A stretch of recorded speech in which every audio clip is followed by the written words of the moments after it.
चौकीदार चौकीदार चौकीदार। गली में शोर है, आओ जोर से कदम बढ़ा के।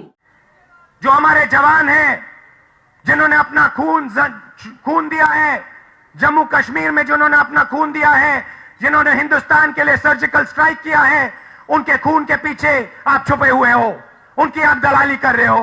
ये बिल्कुल गलत।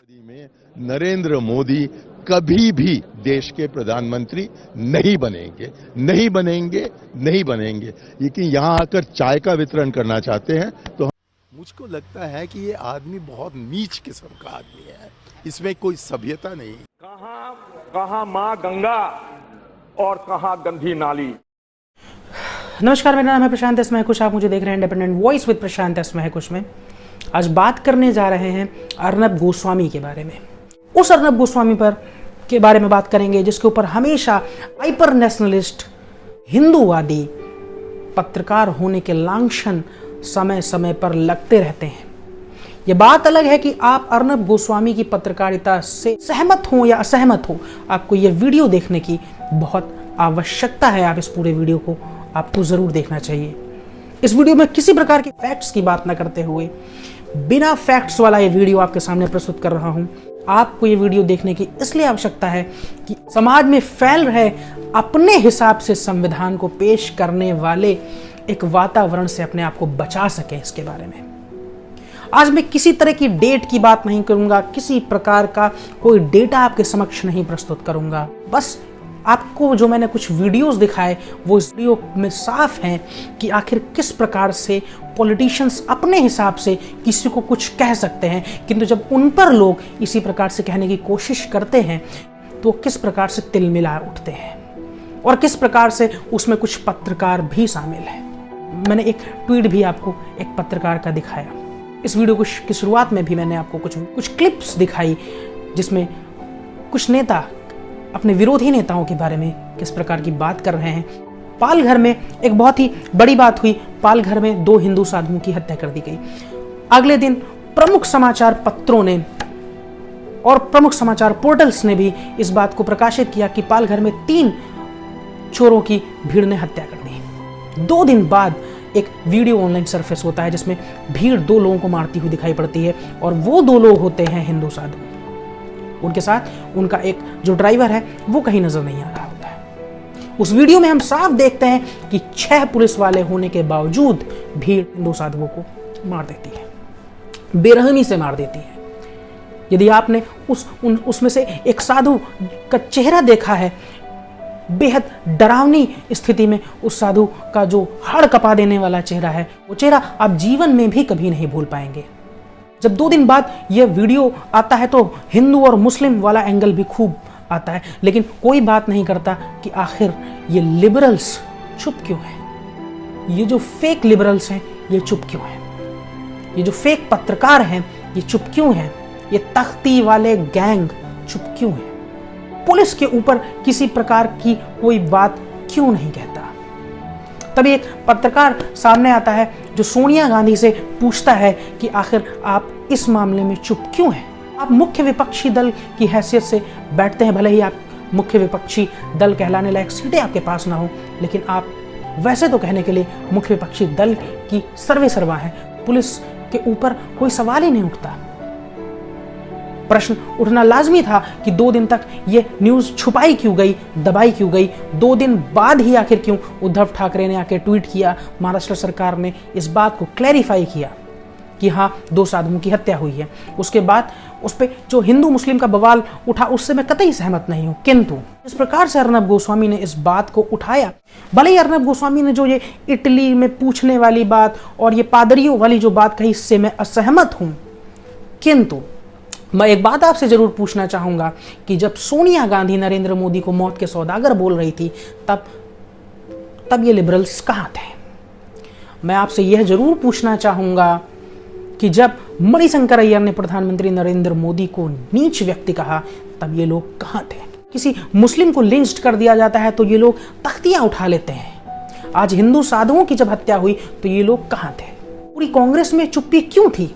मैं मानता हूं कि अर्नब गोस्वामी को इस प्रकार से सोनिया गांधी के बारे में टिप्पणी नहीं करनी चाहिए, लेकिन वो कांग्रेस जो फ्रीडम ऑफ स्पीच का डंका लिए घूमती है, क्या ये चीजें भी फ्रीडम ऑफ स्पीच के दायरे में नहीं आ सकती?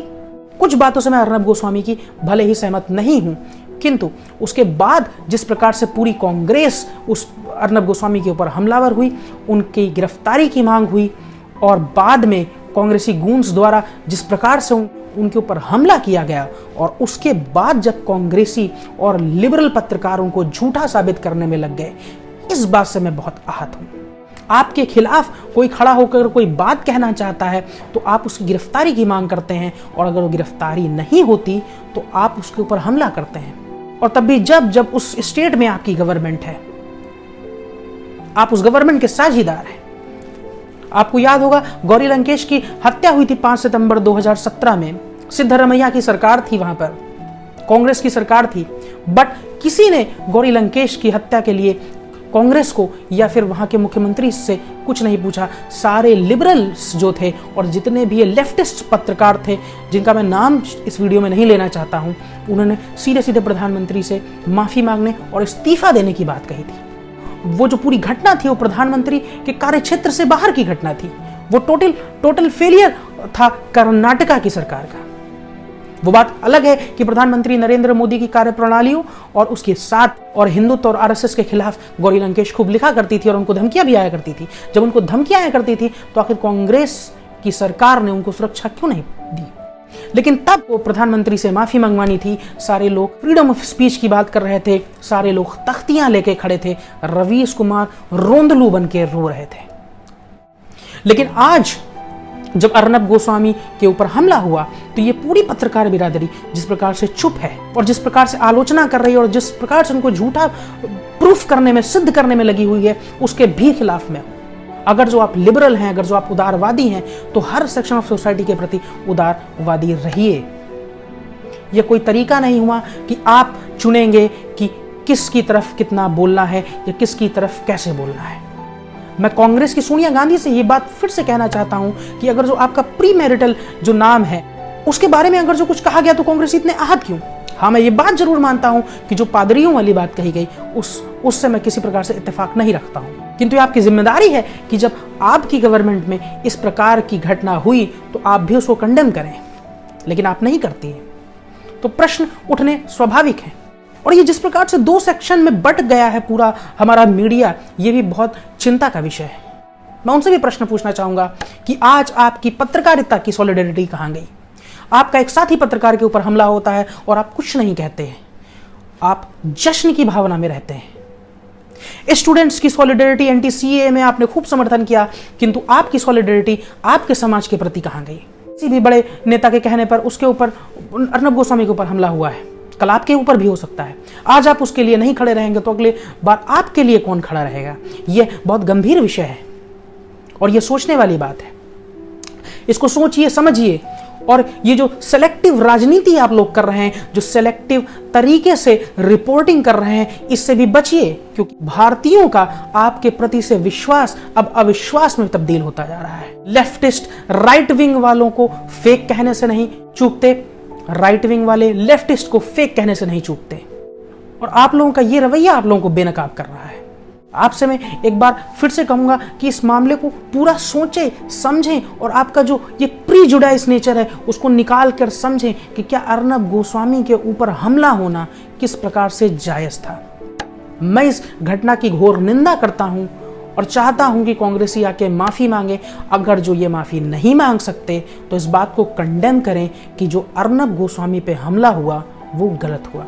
और मेरे सारे पत्रकारों से हाथ जोड़कर अपील है, ये साबित करने में ना जुट जाएं कि अर्नब गोस्वामी झूठ बोल रहे हैं। आशा करता हूं कि आप इन बातों को समझेंगे, सोचेंगे, सेलेक्टिव जर्नलिज्म और सेलेक्टिव पॉलिटिक्स से बचेंगे, हिंदू मुसलमान झगड़े से बचेंगे और सॉलिडेरिटी के साथ इस कोरोना नामक महामारी से लड़ेंगे। कोरोना नामक महामारी के बीच में जिस प्रकार की राजनीतिक हो रही है, जिसको डर्टी पॉलिटिक्स का नाम दिया जाता है, बहुत ही घृणा का विषय है। इसलिए मैं आपसे कहता हूं कि इस तरह की पॉलिटिक्स से बचें और जितना हो सके उतना देश हित में कार्य करें। इसी के साथ अपने शब्दों को मैं विराम दूंगा। बहुत बहुत धन्यवाद आपका मेरे साथ जुड़ने के लिए। यह वीडियो आप फेसबुक पर देख रहे हैं तो मुझे फॉलो करें, वीडियो को लाइक करें, शेयर करें। यूट्यूब पर देख रहे हैं तो चैनल को सब्सक्राइब करें, वीडियो को लाइक करें और शेयर करें। साथ ही आप मेरी वेबसाइट के माध्यम से भी मुझसे जुड़ सकते हैं, वहाँ भी मैंने कई सारे आर्टिकल्स पोस्ट कर रखे हैं, उनको भी पढ़िए। अपनी राय कमेंट बॉक्स में जरूर छोड़ के जाइए। नमस्कार।